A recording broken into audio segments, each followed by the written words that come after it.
So Sean asks in the chat, big oof of for Evergrande. Is there any hopes of coming back from this? I am very much on the fence on whether or not they will be able to. I hope that honestly, I hope that China steps in and does the right thing if things get that dire to a point where things are going to fall apart, because of the ramifications that the entire world will have to feel. I mean, when you look back at, and I've talked about this in a previous video, if you look back at 2008 and how the collapse there, I think it was like 1 million, 1.1 or 1.5 million houses, 1.4 million houses that were foreclosed on. And with that happening, the entire world, so went the entire world in financial market, right? Things are stacked on. Like, we might not think that people owning houses in China is important, but it absolutely is important because this is a global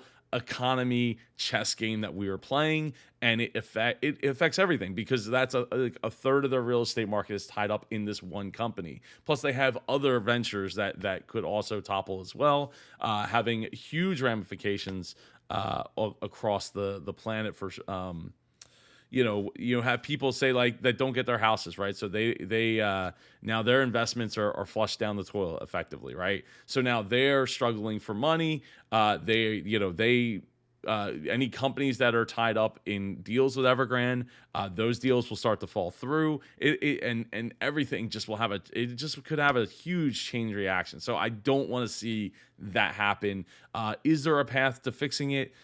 It looks like they're trying to make good on it, having calling for the founder of Evergrande to like pay some of the debt down, if not all the debt down, is I think a good gesture. I think it's also kind of a huge nudge of the communist type of nudge, like, hey, we don't want our people to fall, to falter, and in order to not have that happen, give up what you have.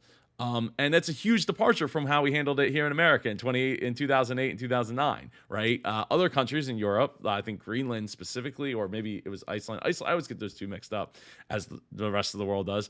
Went and they sent people to jail over the financial crisis, right? And we didn't. We gave parachutes. We handed out big cash prizes and hoped, hung on for the best, and eventually have recovered from it. But hey, some depending on what charts you're looking at, depending on what numbers, it took almost a decade to recover from that. So we are hopefully, and you add in the illness on top of this potential, and all the other crises we already have. This could be huge. I hope that we don't have to go down that path.